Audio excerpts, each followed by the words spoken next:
Coucou, salut mes abonnés, bienvenue sur Live IQ avec Lisa. J'espère que vous allez bien. Je suis très heureuse encore de vous entretenir ce soir dans une petite vidéo. J'ai vu que vous avez beaucoup aimé la vidéo sur Lugan. Donc le titre de cette vidéo, pour tous ceux qui visionnent cette vidéo, vous êtes la bienvenue. Abonnez-vous surtout et je vous remercie. Alors, c'est parti pour la vidéo.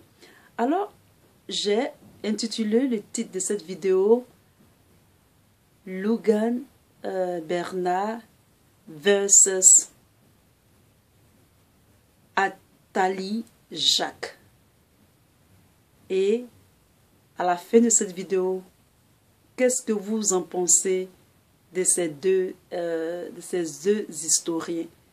Ces deux historiens avec M. Bernard Lugan et Attali Jacques. Et donc, j'ai reçu beaucoup de commentaires à propos de Bernard Lugan. Et ça m'a vraiment fait rigoler. Et vraiment, comme j'avais dit dans la vidéo, c'est quelqu'un qui est dans la vidéo précédente, c'est quelqu'un, souvent, quand il a une seule idée, deux fois c'est clair, deux fois aussi, ce n'est pas trop, c'est un peu flou. Et il y a certaines personnes qui ont dit que non, qu'il vient du Maroc, et il a une fixation sur l'Algérie, etc., etc. Et donc, vous pouvez mettre assez de commentaires à son propos. Maintenant, en ce qui est de Attali Jacques, lui aussi, c'est un Français, c'est un genre c'est un monsieur qui allait vraiment très intelligent. Souvent, il dit des choses qui sont vraiment bien à écouter. Il y a une certaine logique dans ce qu'il dit, mais souvent aussi, il le dit avec certaine arrogance, je trouve. Et puis, des fois, il y a des choses, il peut dire certaines choses, c'est-à-dire, il peut dire des thèses, et puis après, il peut ajouter un peu des choses qui font que, en même temps qu'il est socialiste, en même temps qu'il est... En tout cas, lui aussi, dites-moi qu'est-ce que vous en pensez de lui, parce que lui aussi, il rentre un peu dans le groupe de...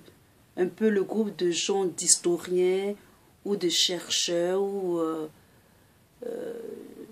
de gens qui ont l'impression qu'ils savent tout et qui disent beaucoup de mots en français, c'est-à-dire le flot de mots qu'ils disent sont... le flot de mots, c'est vraiment beaucoup, sont nombreux, mais souvent quand tu écoutes bien, tu es un peu perdu dans le discours. Mais il avait dit une fois quelque chose aussi qui m'avait beaucoup intéressé, et il a dit que les Africains ont inventé l'ordinateur numérique. Et ça m'a interpellée. En fait, ces gens d'historiens-là, souvent, ils peuvent dire des choses qui sont vraiment positives, qui sont vraies, mais il y a toujours cette tendance-là, nous, auditoires, nous, l'audience, on est souvent perdu. C'est-à-dire, c'est comme si il y a la vérité, il y a la vérité, il y a la vérité, et il y a des choses qui parsèment, c'est-à-dire, c'est des choses qu'ils mettent dedans, c'est des contre-vérités qu'ils mettent dedans pour un peu brouiller les pistes, pour brouiller la vérité. Il faut savoir que toutes les civilisations modernes viennent de l'Afrique. Et si par exemple vous demandez à un Asiatique, un Européen, un Africain de vous dire par exemple un savant, les Européens, les Asiatiques seront, c'est-à-dire ils seront prompts à dire leur savant, c'est-à-dire un savant qui vient de l'Europe, ou bien un savant qui vient de la Chine, ou un savant asiatique. Mais nous, peuple africain, on a du mal souvent à connaître nos savants. on a du mal à connaître nos savants. Si par exemple on veut se référer à ceux qui sont par exemple nos héros, c'est toujours des héros, c'est-à-dire des héros ou héroïnes qui sont liés à la lutte. Par exemple, Martin Luther King, ou bien Lumumba, etc. Aux États-Unis, il y a des savants, c'est-à-dire des savants afro-américains. On les décèle facilement, malgré que beaucoup de choses ont été cachées sur eux et le crédit a été donné aux autres. Les Américains, certains Américains, afro-américains ont pu détecter, déceler, et il y a des savants qu'on connaît. Mais chez nous, en Afrique noire ou en Afrique blanche ou notre Afrique, on a du mal à déceler nos savants. Et donc, ce que moi je m'aurais dit dans cette petite vidéo, c'est que nous devons être curieux. Nous devons développer la curiosité. Il faut que nous soyons curieux. Parce que ils nous ont vraiment pris de vitesse. 200 ans de falsification de l'histoire de l'Afrique. Nous, en tant qu'Africains, non seulement ça, nous avons du mal à coller les morceaux, mais nous aurons aussi à faire un effort pour faire sortir le génie qui est en nous. On a l'impression que c'est ce qui est en Afrique qu'ils ont pris, ils ont falsifié, ils ont créé leur civilisation, ou bien ils ont en ajouté à leur civilisation, et maintenant ils ne créent plus trop comme avant, mais non seulement ça, nous devons coller 200 ans les morceaux, les rectifier, mais comme je le disais encore, maintenant faire sortir le génie qui est en nous. Nous avons les gènes, c'est-à-dire nous avons les gènes de le génie, c'est-à-dire nous sommes ingénieux, nous sommes savants, parce que quand vous regardez par exemple les pyramides et tout ça, vous ne pouvez pas comprendre comment est-ce que des gens qui étaient primitifs, qui n'avaient aucun savoir moderne, comment est-ce qu'ils ont pu créer des pyramides de cette envergure-là. Donc, nous avons les gènes préconçus déjà en nous et nous devons les faire sortir. Pourquoi je dis que eux, ils ne créent pas trop? Pas pour les critiquer, mais c'est pour juste ouvrir les yeux. Je faisais des études et j'ai eu connaissance aux États-Unis une expérience où on disait que la syphilis était donnée aux Noirs américains. C'est-à-dire cette maladie-là était donnée, on leur donnait cette maladie-là et on disait que ce sont des gens, la syphilis n'attrapait que, c'est-à-dire n'arrivait que aux Afro-Américains. Et donc, il y a des maladies qui sont stéréotypées, qui sont données aux Noirs, qui sont données aux pauvres. C'est-à-dire, tout est préfet, c'est fait pour que on en arrive à là, pour que on se sente victime, pour que on soit comme ça. On n'est pas comme ça. On n'est pas comme ça.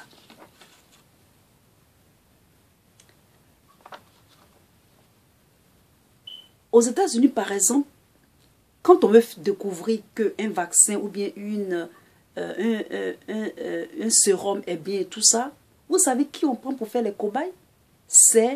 On met des annonces et on dit, si vous participez à l'expérience, on va vous donner telle somme.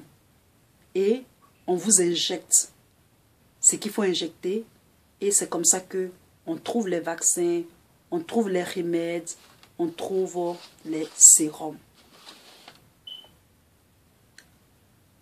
Et aussi les médicaments.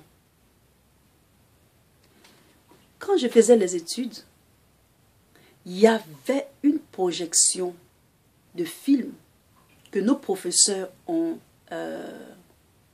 ont montré. Et moi, j'étais choquée.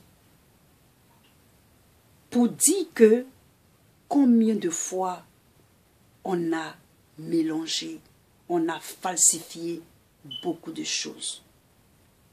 Il y avait un monsieur, et ça c'était pour nous montrer que même aux États-Unis, il y a des analphabètes.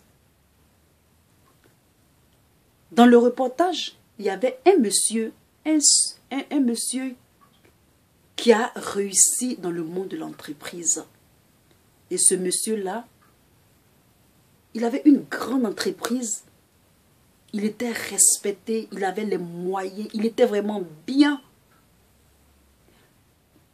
Sa famille, quand il partait au restaurant, c'est sa femme qui signait, c'est sa femme qui regardait combien ils avaient consommé tout ça. Et lui, jamais il ne le faisait. Il avait des diplômes, tout et tout. Et au cours d'un repas, une fois, sa fille a fait cette remarque. Mais papa, j'ai l'impression que tu ne signes pas, toujours c'est maman qui signe les papiers. J'ai l'impression que c'est maman qui fait tout ce qui est document, tout ce qui est papier. J'ai l'impression que toi, tu ne fais pas ce qu'il faut faire quand il s'agit de tout ce qui est document. Et le monsieur était tellement pris en flagrant qu'il a avoué à sa famille qu'il était illettré, il était analphabète. C'est-à-dire qu'il ne peut même pas lire. C'est-à-dire qu'il a appris toutes choses par automatisme. Mais il ne sait pas lire, il ne sait pas écrire. Alors qu'il a des diplômes, il a une grande société, c'est un PDG et tout ça. Comment vous pouvez croire ça, mes amis? Je l'ai vécu de moi-même et j'ai vu le documentaire. C'était un choc dans mon esprit. Pour dire que vous pouvez voir les choses comme ça, mais ça peut être faux. Et donc, nous, en tant qu'Africains, nous devons être curieux, inciter les enfants à aussi être curieux et les aider à faire sortir le génie qui est en eux. Si vous avez aimé cette petite vidéo, ce petit speech, cette petite allocution, mettez un temps pour votre Elisa. Abonnez-vous surtout. Peace. Je vous aime. À plus tard. Bye.